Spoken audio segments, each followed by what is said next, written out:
E aí, primeiro turno das eleições se encerrou ontem aqui em São Paulo com vitória aí do Nunes. A eleição de São Paulo esse ano ela foi extremamente atípica, né? São Paulo sempre foi um município muito polarizado. Então algumas coisas aconteceram. Primeiro, o PSDB fora da disputa aí, né, como um dos principais. Segundo, essa quase que um empate triplo aí, né? Não houve muita diferença em proporção entre os três primeiros candidatos. Há muito tempo que isso não acontece. Eu não lembro de ter acontecido isso algumas vezes, mas isso traz algumas questões e eu queria falar um pouquinho sobre isso a partir da nossa cosmovisão bíblica, cosmovisão cristã, falar um pouquinho sobre política geral e sobre o que está acontecendo também aqui no nosso município, no nosso estado. Algumas coisas essa eleição ela deixa como lição. A primeira é que existe um cansaço muito grande das pessoas com relação à política e com relação à religião. As pessoas estão cansadas, elas estão sem esperança, né? Quem ganhou realmente, né, a eleição foram os que não foram, né? 2 milhões de pessoas não foram até as urnas votar. Isso mostra uma desesperança, uma falta de expectativa com relação à justiça, com relação às questões sociais, com relação às questões humanas. E isso é fruto da falta de um governo justo. E não de um governo justo, né, aos olhos humanos, porque a justiça humana ela é muito parcial. Nós vamos criando as réguas aonde a gente acha que é justo ou não. E a própria lei, né, orgânica do município, as leis orgânicas do estado, do país, seja qualquer um que for, elas são sujeitas muito à avaliação de homens e à interpretação de homens, né? Então, se eu detenho poder, eu detenho recursos, eu consigo construir narrativas em cima da lei ali e mudar a percepção e entendimento com relação aos julgamentos, né? As pessoas elas estão desesperançosas. Uma segunda coisa que essa eleição nos mostra é como as lideranças evangélicas também não estão hoje conseguindo ser ouvidas, né? A Silas Malafaia, um dito líder evangélico nacional, né, vociferou fortemente contra um candidato exclusivo ali, né, o Marçal, mas isso foi muito bem percebido que não mudou a opinião da maioria dos eleitores, né, que ele quis alcançar, né? A voz dele não reverberou nos ouvidos desses eleitores. Isso mostra também um cansaço com relação ao que se deveria entender como voz profética. Terceiro ponto é que o bolsonarismo de São Paulo ele é um pouco diferente do bolsonarismo no Brasil, né? Talvez o termo bolsonarismo não seja nem o ideal a ser utilizado. O Bolsonaro na eleição presidencial ele perdeu em São Paulo para ele mesmo. Ele não perdeu para o Lula. Um dos grandes motivos que a gente pode provar isso é a quantidade de abstinência nas urnas no segundo turno. né?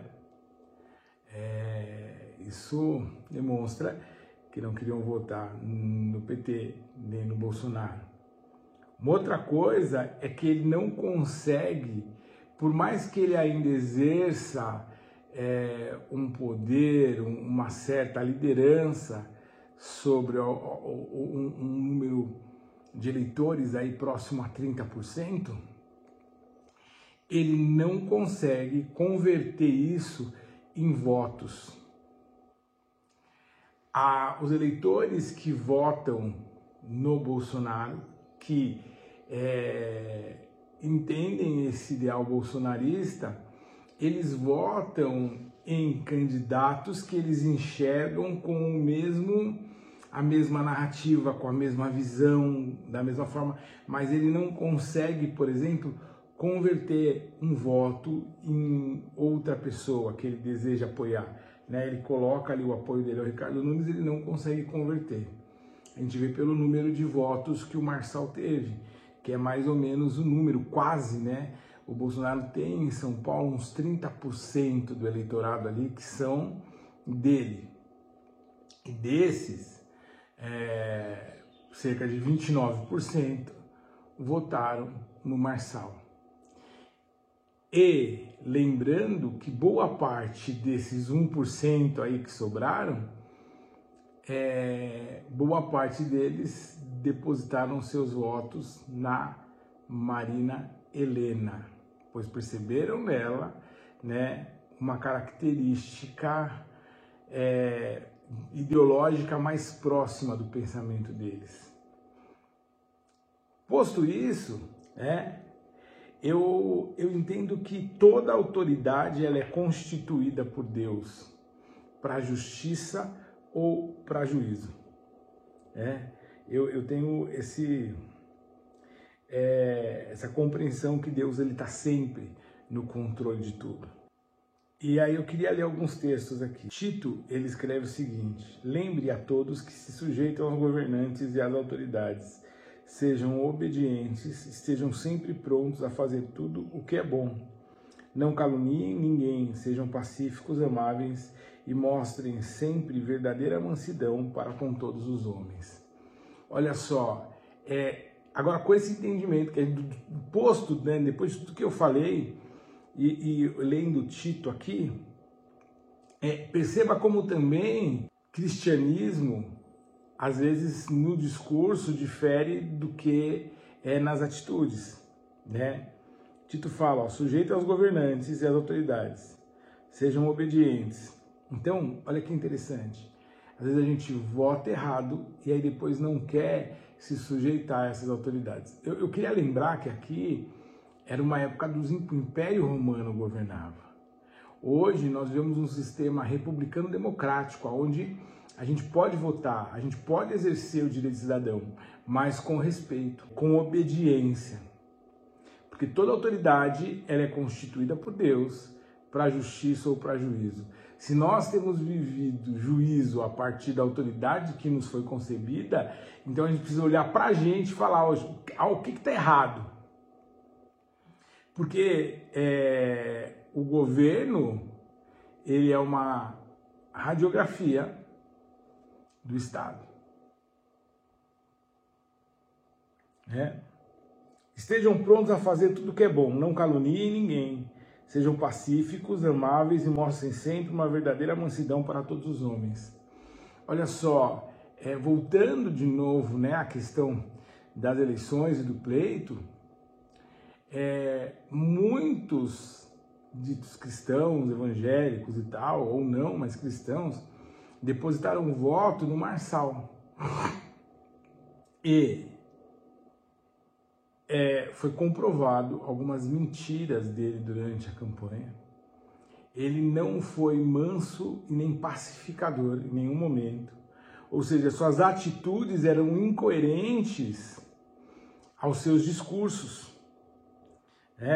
E uma coisa que é importante é que não necessariamente o governante ele precisa ser ou ter, uma ideologia que fala assim, não, eu sou cristão, eu sou evangélico. O que ele precisa é ser justo. Deus levanta homens, independente da percepção deles, para que possam ser abençoadores.